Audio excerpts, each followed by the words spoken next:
Hello friends, मी Vishakha global online मराठीमध्ये आपल्या सर्वांचं स्वागत आहे. आजच्या या व्हिडिओमध्ये आपल्याला बघायचं आहे महाराष्ट्र सेट परीक्षा 2025चा जो निकाल लागला होता, जी एक्झाम 15 जूनला झाली होती. या एक्झामचा अर्थशास्त्र विषयाचा कट ऑफ कसा लागलाय, काय या कट ऑफ मागचे रिझन्स आहेत किंवा कॅटेगरी वाईज हा कट ऑफ कसा चेंज झालाय 2024च्या कंपॅरिझनमध्ये हा चेंज झालेला कट ऑफ प्रत्येक कॅटेगरी वाईज किती मार्क्सने तो कट ऑफ वाढलाय, का हा वाढला असेल, याचे रिझन्स आपल्याला आजच्या सेशनमध्ये बघायचे आहेत, आजच्या व्हिडिओमध्ये बघायचे आहेत.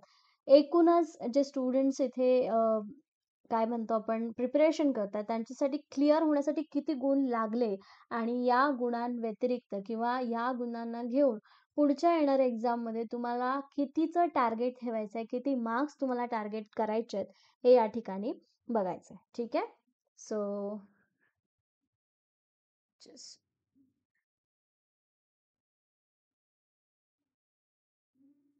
Yes. So let's prepare begin with the so या ठिकाणी मी एक टेबल बनवलाय ज्याच्यामध्ये तुम्हाला कंपॅरिझन दिसतंय.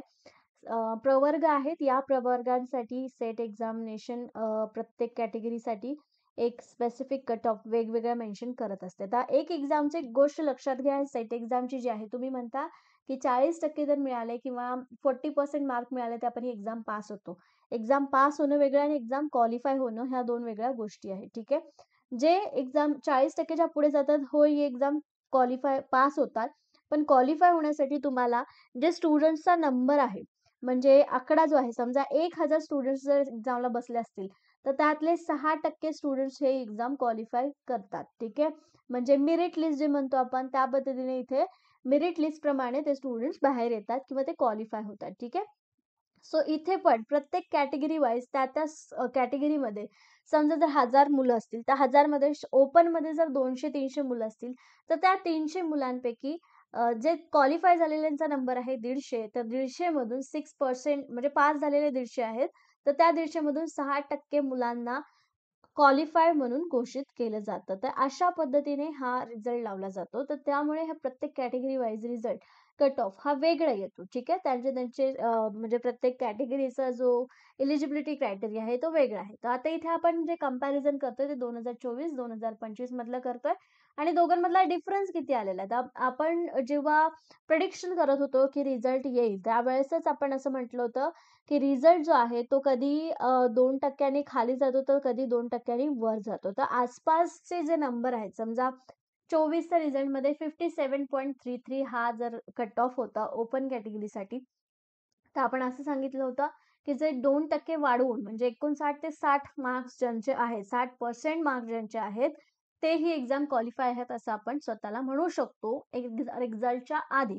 त्याच पद्धतीने बघा आता 24 मधला जो पर्सेंटेज आहे ओपन कॅटेगरीसाठी, तोच इथे 25 मध्ये 59.33 झालाय. म्हणजे 2% नी हा रिझल्ट वाढलेला आहे. 2% म्हणजे ऑलमोस्ट 6 मार्क्सनी हा रिझल्ट जो आहे तो वाढलेला आहे. म्हणजे 3 क्वेश्चन एक्स्ट्रा वाढलेले आहेत असं आपण इथे अंदाज लावू शकतो. ठीक आहे. एस-सी कॅटेगरीचा जो आहे हे इकॉनॉमिक्सचा चाललाय. ठीक आहे. स्पेसिफिक सब्जेक्ट इथे मेन्शन आहे इकॉनॉमिक्स. कारण इकॉनॉमिक्सचे जे स्टुडंट्स प्रिपेअर करतात त्यांच्यासाठी आपण हे अनालिसिस करतोय. एस-सी कॅटेगरीसाठी 48.67 आणि इथे 57 आहे. ठीक आहे.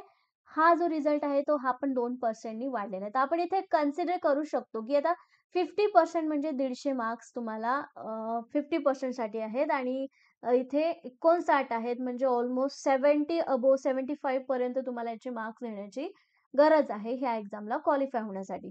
तर हे 75 मार्क्स आणण्यासाठी किंवा तुम्हाला प्रिपरेशन करणं खूप गरजेचं आहे. एक्झामच्या नोटिफिकेशनच्या आत तुम्हाला तुमचं स्वतःचं प्रिपरेशन करणं गरजेचं आहे. या प्रिपरेशनमध्ये मी तुम्हाला हेल्प करू शकते कारण मी घेऊन आले एक फुल कोर्स जो इकॉनॉमिक्स स्पेशल पेपर 2 साठी आहे. सोबतच आता हा फुल कोर्समध्ये तुम्हाला मी पेपर 1 चं पण प्रिपरेशन करून घेतलं जाणार आहे. ग्लोबल ऑनलाईन हे जो फुल कोर्स आलेला आहे, हा फुल कोर्स तुम्हाला दोन्ही पेपरचं प्रिपरेशन करून घेईल. जर तुम्ही एक्झाममध्ये यावेळेस जर फेल झाला असाल किंवा तुम्हाला कमी मार्क्स आले असतील, तर फुल गॅरंटी आहे की हा फुल कोर्स तुम्हाला त्या स्कोरपेक्षा मॅक्सिमम स्कोर करण्यासाठी नक्कीच हेल्प करेल. कारण या कोर्समध्ये आम्ही तुम्हाला देणार आहोत संपूर्ण बिस्किल मॉक टेस्ट. संपूर्ण अभ्यासक्रम notes, video lectures plus live lectures, PYQs जो तुमचा बेस पक्का करू शकतो. ठीक आहे. या फुल कोर्सची फीस आहे 10,000 रुपीज, पण त्याच्यावरती डिस्काउंट आम्ही प्रोव्हाइड करत आहोत. जसं की आत्ताच एक्झाम झालेली आहे. सो अर्ली बर्ड्स किंवा जे स्टुडंट्स पुन्हा नव्याने उभं राहत आहेत त्यांच्यासाठी हे स्पेशल डिस्काउंट आहे. त्याची फीस आफ्टर डिस्काउंट 8,000 होते.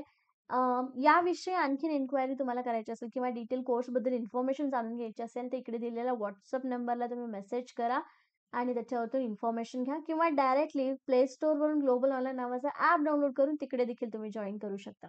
ठीक आहे. लक्षात ठेवा 8 सप्टेंबर 2025ला न्यू बॅच जी आहे तिथे स्टार्ट होते. तर त्या हिशोबाने तुमचं प्रिपरेशन जे आहे ते तुम्ही सुरू करा. ठीक आहे.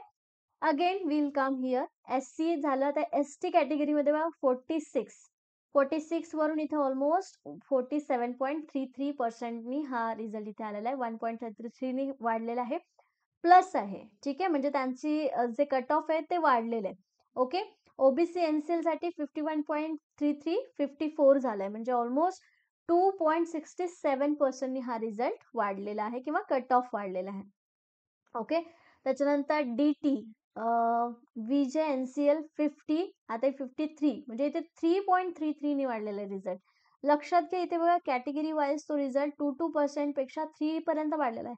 तर सगळ्यात जास्त जो रिझल्ट वाढलेला दिसतोय तो म्हणजे VJ NCL आणि NTC NCL या दोन ग्रुपमध्ये किंवा या कॅटेगरीमध्ये हा रिझल्ट 3.33% वाढलेला आहे कट ऑफ. ठीक आहे. सॉरी इथे D 4 नी सुद्धा वाढलेला आहे. त्याच्या पुढे जाऊन 4% नी सुद्धा हा रिझल्ट वाढलेला आहे. 50.67 होता तो 54.67 झालेला आहे. ठीक आहे.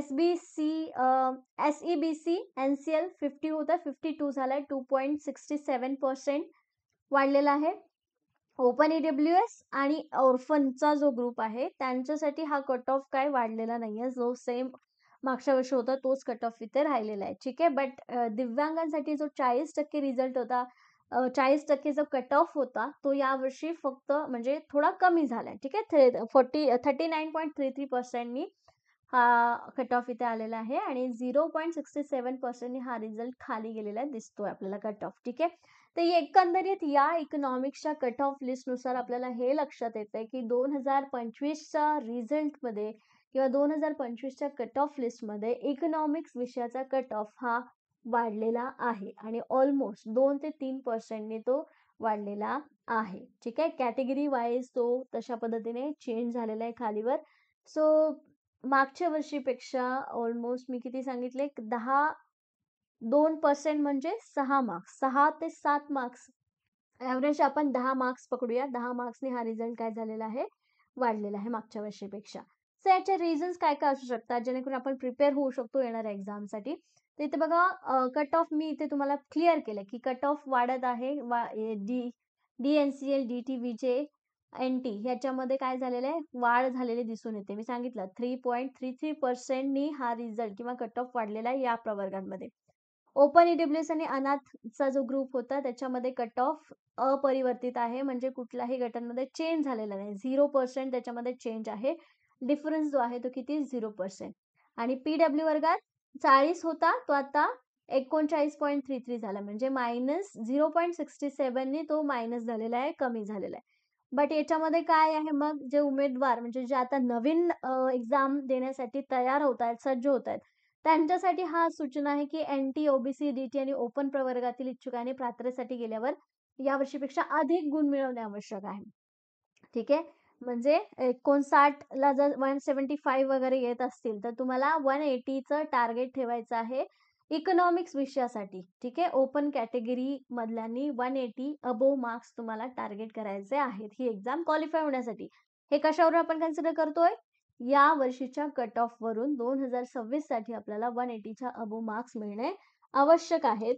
हे आपल्याला माइंड मध्ये ठेवायचं आहे आणि तेवढे मार्क्स टार्गेट करून आपल्याला ही एक्झाम क्वालिफाय करायची आहे. ठीक आहे. म्हणजे 60% और त्याच्यापेक्षा 2% जास्त 62 पर्यंत. ओके. आता याच्यामध्ये काय काय कारण असू शकतात हे कट ऑफ का वाढला. एक तर स्पर्धा जास्त वाढली जास्त स्टुडंट्सनी अप्लाय केलं त्याच्यामुळे जास्त गुण मिळवणारे उमेदवार त्याच्यामध्ये जास्त होते. म्हणजे 6% मध्ये जे स्टुडंट्स आले ते हाय नंबर वाले किंवा हाय पर्सेंटेज वाले आले ह्याच्यामुळे, किंवा अर्जदारांची संख्या वाढली. आता स्पर्धा वाढली. स्पर्धा कधी वाढली? जेव्हा अर्जदारांची संख्या वाढली. यावर्षी अर्जदारांचा नंबर इथे मी मेन्शन करणं विसरले, बट या वर्षीची अर्जदारांची संख्या वाढली असेल तर कट ऑफ वाढतो. त्याच्यानंतर पेपर जर तुलनेने सोपा असेल, बट पेपर तेवढा सोपा नव्हता पण मॉडरेट होता.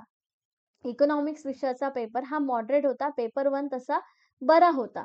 पण सोपा पेपर असल्यास कट ऑफ काय होतो? जास्त लागतो. कारण जास्तीत जास्त मार्क्स घेतात ना. सगळे सोपा पेपर असेल तर जास्तीत जास्त लोकं जास्तीत जास्त मार्क घेतात आणि त्यामुळे कट ऑफ काय होतो? वाढतो. ठीक आहे. काय ह्याच्या मागची कन्सेप्ट किंवा लॉजिक समजलं का? जर मार्क्स तुमचे जास्त असते, म्हणजे सोपा पेपर असेल तर तुमचे मार्क्स जास्त असतात आणि जास्तीत जास्त स्टुडंट जास्त मार्क घेतले असल्यामुळे हे 6% मध्ये कट ऑफ हा काय होतो? हाय लागतो. ठीक आहे. आणि मर्यादित सीट, हा इथे मर्यादित सीट्सवाला तर पॉइंट याच्यामध्ये आपण घेऊ शकत नाही, कारण 6% स्टुडंट्स, कितीही स्टुडंटचा नंबर असू दे, त्यापैकी 6% स्टुडंट्स ही एक्झाम दरवर्षी क्वालिफाय होत असतात. पण स्पर्धा तीव्र असते, अर्जदारांची संख्या वाढली तर हा कट ऑफ हाय होऊ शकतो. तर या गोष्टीला कन्सिडर करून, म्हणजेच तुम्हाला प्रिपरेशन करताना ह्या गोष्टी सुद्धा लक्षात ठेवायच्या आहेत, की यावर्षी किती उमेदवारांनी फॉर्म भरलेला आहे, मागच्या वर्षीपेक्षा जास्त उमेदवार आहेत की कमी उमेदवार आहेत, हे सुद्धा इथे लक्षात घ्यायचंय. ठीक आहे. एक 2 कन्क्लुजन आपण याच्यावरून, या अनालिसिसवरून काढू शकतो. ते म्हणजे 2025 मध्ये पात्र होण्यासाठी विद्यार्थ्यांना या वर्षी, म्हणजे मागील वर्षी म्हणजे 2025 पेक्षा जास्त गुण मिळवावे लागणार आहेत. आणि दुसरं, पुढील प्रयत्नासाठी तयारी करण्यासाठी सुरक्षा म्हणून कट ऑफ पेक्षा जास्त टार्गेट ठेवायचं आहे. हे मी तुम्हाला सुरुवातीलाच मेन्शन केलं, की हे टार्गेट लक्षात ठेवून तुम्हाला अभ्यास करायचा आहे. 180च्या अबोव्ह मार्क्स. आता तुमच्यासाठी संदेश काय आहे? एक तर कट ऑफ वाढीमुळे स्पर्धा जास्त वाढत आहे, म्हणून तुम्हाला 2025 पेक्षा जास्त मार्क्स मिळवण्यासाठी 2025चा जो कट ऑफ आहे त्याच्यापेक्षा जास्त मार्काचं टार्गेट ठेवून तुम्हाला प्रिपेअर करायचं आहे. ओके. कट ऑफ पेक्षा 5 to 10% जास्त मिळवण्याचा प्रयत्न करा, टार्गेट ठेवा, तेव्हा कुठे तुम्हाला जाऊन त्या कट ऑफ पर्यंत मार्क्स मिळतील. ठीक आहे. विशिष्ट म्हणजे हे जे आहे आता ओबीसी, एसटी, एसईबीसी, पीडब्ल्यू वर्गातील कट ऑफ मोठ्या प्रमाणात वाढतोय. ठीक आहे. आता तेवढा वाढलेला दिसत नाहीये, पण हा पण वाढतोय. ठीक आहे. मागच्या वर्षीपेक्षा 2024 पेक्षा 25 मध्ये वाढलेला आहे. तर त्यांनी सुद्धा काय करायचंय? फोकस करायचा याच्यावरती. ओके. आणि ऑफकोर्स काय करावं लागेल? गुण मिळवण्यासाठी, अभ्यासासाठी पद्धती तुम्हाला मेन्शन कराव्या लागतील. रिव्हिजन व्यवस्थित करावं लागेल. मॉक टेस्ट सॉल्व्ह करावं लागतील. मागच्या वर्षीचे पेपर सॉल्व्ह करावे लागतील. स्पेशल व्हिडिओ मी बनवणारच आहे, ज्याच्यामध्ये तुम्हाला कसं प्रिपरेशन करायचं किंवा कसं शेड्यूल बनवायचं याच्यावरती तुम्हाला मी गाईड करणारच आहे. ठीक आहे. नकारात्मक विचार टाळायचे, की बाबा एवढा कट ऑफ वाढलाय, तर आता माझं प्रिपरेशन कसं होईल? किंवा या प्रिपरेशनच्या परीने माझं व्यवस्थित प्रिपरेशन नाही झालं तर मी पास होईल की नाही, हे सगळ्या गोष्टी इथे तुम्हाला टाळायच्या आहेत. अभ्यासाचं वेळापत्रक बनवावं लागणार आहे. पेपर 1, पेपर 2 दोन्हीसाठी समतोल वेळापत्रक तयार करावं लागणार आहे. आणि ऑफकोर्स मार्जिन ठेवणं आवश्यक आहे. मार्जिन म्हणजे काय? की फक्त कट ऑफ स्कोर वरतीच अवलंबून राहायचं नाही. पुढचे 10% आपल्याला जास्त गुण मिळवायचे आहेत. म्हणजे 200, म्हणजे 180 तर मिनिमम आहे, मार्जिन लाईन आहे आपली. पण याच्या पुढे जाऊन 200चं टार्गेट ठेवून जर तुम्ही एक्झाम केली किंवा तेवढे मार्क्स तुम्हाला मिळणारच आहेत, अशा पद्धतीची तयारी केली, तर तुम्ही ही एक्झाम नक्की क्वालिफाय होता. Okay. That's it.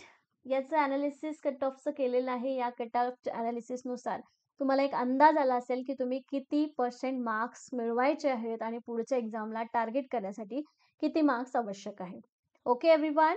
So all the best for your preparation and next examination. तुम्हाला आणखीन काही माहिती हवी असेल तर मला कमेंट सेक्शनमध्ये मेन्शन करा. मी तिकडे तुम्हाला इन्फॉर्मेशन देईल. हवं तर इकडे खाली मी कॉन्टॅक्ट नंबर पण दिलेला आहे. त्या कॉन्टॅक्टवरती सुद्धा तुम्हाला इन्फॉर्मेशन मिळू शकते. Okay everyone, all the best. Thank you.